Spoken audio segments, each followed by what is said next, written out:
संत महात्मा कहते हैं आया जहां से सैर करने, हे मुसाफिर तू यहां था सैर करके लौट जाना, युक्त तुझको फिर वहां। तू सैर करना भूलकर निज घर बनाकर टिक गया, कर याद अपने देश की परदेश में क्यों ठहर गया। यह अपना देश नहीं है, यह परदेश है। हम लोग परदेसी हैं। जैसे कोई परदेसी काम करके पुनः अपना देश लौट जाता है, उसी प्रकार 50 वर्ष के बाद आपको यह शरीर छोड़ करके अपना ही देश जाना होगा। 100 वर्ष के बाद यह शरीर छोड़ करके अपना देश जाना होगा। 25 वर्ष के बाद यह शरीर को त्याग करके अपना देश जाना होगा। इसलिए आप लोग भजन में सुने हैं और फिल्मी गाना में भी सुने हैं, सब है यहाँ परदेसी, सब है यहाँ परदेसी, हो सब चीज छोड़ चले जाओगे। सब है यहाँ परदेसी, एक दिन छोड़ जाओगे। यह सुंदर महल अटारी छूट जाएगा, बेटा नारी छूट जाएगा, गाड़ी छूट जाएगा, सवारी छूट जाएगा, नौकर चाकर बाजार बंगला कोठी अटारी छूट जाएगा। सब है यहाँ परदेसी, सब छूट जाएगा। इसलिए आया जहां से सैर करने, हे मानव तुम जहां से आए हो यहां पर सैर करने आए हो। जब कोई हाट जाता है ना, तो हाट में देखिएगा 2 प्रकार के लोग जाते हैं, एक सज्जन जाते हैं, एक दुर्जन जाते हैं। सज्जन बेचारा हाट गया तो दाल खरीदा, सब्जी खरीदा, चावल खरीदा, सेब अंगूर खरीदा, वो घर चलाता है। दुर्जन जब जाता है तो वह दारू खरीदता है, शराब खरीदता है, मांस खरीदता है, नाना प्रकार की गौ छरक्का को मारते हुए घर चलाता है। ये दुर्जन की पहचान है।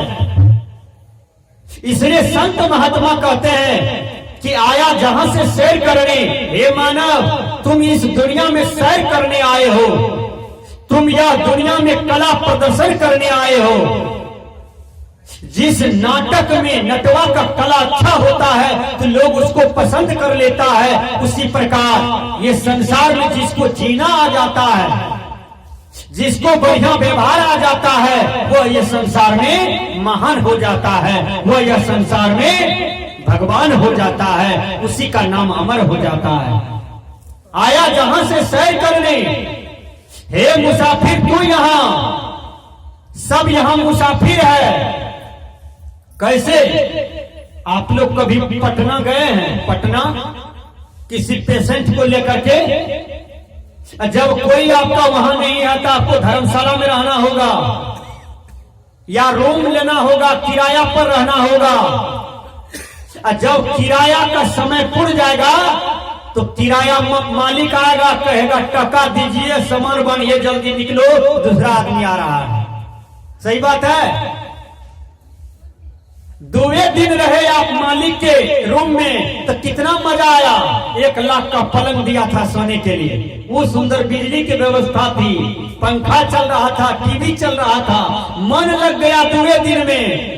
जैसे समय पुरता है तो मालिक कहता है जल्दी निकल, दोसर कोई आब रहल छे, समय पुर गेलो। तो उसी प्रकार आया जहां से सैर करने, हे मुसाफिर तू यहां, सब मुसाफिर यहाँ पर सैर करने आया है, अपना कला प्रदर्शन करने आया है। इसलिए अच्छा कला को दिखाइए।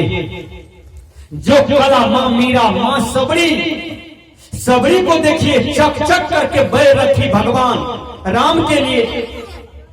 सबरी रोती रहती थी कि हे भगवान कब हमको आपका दर्शन होगा। सबरी झाड़ू नहीं लगाती थी, सबरी अपने बाल से झाड़ू को लगाती थी, साफ करती थी कि संत महात्मा इस रास्ते से गुजरेंगे। विचार कीजिए, और वह सबरी को एक दिन भगवान राम का दर्शन होता है, तो सबरी की तरह भक्ति बन जाइए। सबरी की तरह आपका सत्य पक्का हो, सबरी की तरह आपका सत्संग हो, सबरी की तरह आपका भक्ति हो। देखिए, दान पुण्य में भी आप पीछा न रहे।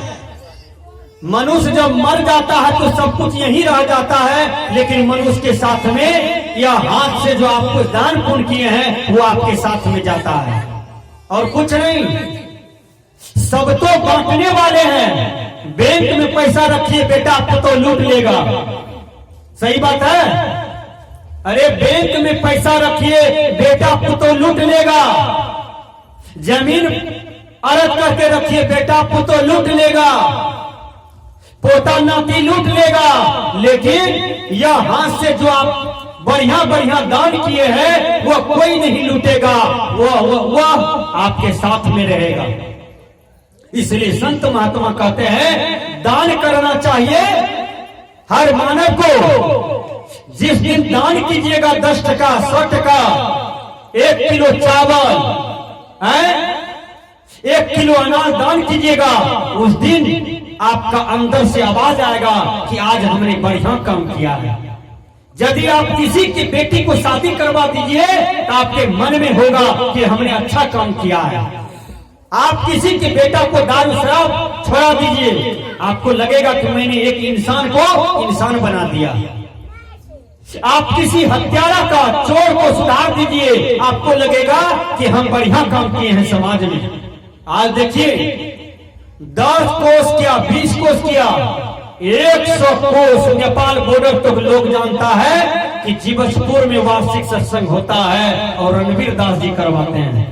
विचार कीजिए, नेपाल तक लोग जानता है। अभी जीवछपुर सत्संग जो है आपका मार्च में 28-29 मार्च 2022 लोग रिजल्ट देने लगा कि बाबा इस बार हम लोग भी आएंगे नेपाल से। केवल उसको हमने फेसबुक में दे दिया है। चारों तरफ भक्त समाज पढ़ लिया, कहा बाबा इस बार जीवछपुर जाएंगे सत्संग में। विचार कीजिए, एक सत्संग करने में 6 महीना तक हमको परेशानी उठाना पड़ता है। जैसे एक बेटी का ब्याह करते हैं तो 6 साल 10 साल से आप टका जोड़ के रखते हैं बैंक में, उसी प्रकार एक सत्संग में एक सत्संग कीजिए, एक बेटी का ब्याह कीजिए, बराबर हो जाता है। विचार कीजिए, वह मर्द होना चाहिए जो 10,000 आदमी का हाथ धुलावे। 5 ठो को तो रोज धुला देंगे हम। हमें इतना शक्ति है कि 5 आदमी का भंडारा हम रोजे कर सकते हैं, लेकिन नहीं, उसको साल में हम करेंगे, जहां की 10,000 आदमी खाएगा, जिसको दुनिया देखेगी, जिसको दुनिया जानेगा। इसलिए दुनिया में सबसे बड़ा धर्म है, सबसे बड़ा पुण्य है सत्संग, जो सबसे बड़ा तीर्थ है। जिसका मन सत्संग में लग गया, जो एक पल भी सत्संग कर लिया, जो जीवन भर सत्संग किया, दान पुण्य किया, वो आत्मा खिल जाता है, वो आत्मा कृत हो जाता है, वो आत्मा का कल्याण हो जाता है। इसलिए संत महात्मा कहते हैं, आया जहां से सैर करने, हे मुसाफिर तू यहाँ था सैर करके लौट जाना, युक्त तुझको फिर वहां। यहाँ लोग मोह बस पागल हो जाता है कि ये हमार वो तोहर, ये मेरा ये तेरा, ये मेरा ये तेरा, मेरा तेरा में लोग भाई भाई को गड़ेल मार दिया पेट में, बाप बेटा को गोली मार दिया पेट में, पड़ोसी को मर्डर कर दिया, केवल मेरा तेरा में, मेरा तेरा में, ई तेरा ई मेरा वो तेरा। कबीर साहब ने कहा मेरा तेरा मत करो, यहाँ कोई किसी का नहीं, केवल अच्छा कर्तव्य करते रहो, इसी में तुम्हारे जीवन का कल्याण होगा। संतों ने कहा आया जहां से सैर करने, हे मुसाफिर तू यहाँ था सैर करके लौट जाना, युक्त तुझको फिर वहां। तू सैर करना भूलकर निज घर बनाकर टिक गया, कर याद अपने देश की, परदेश में क्यों ठहर गया? अपना देश का याद कीजिए।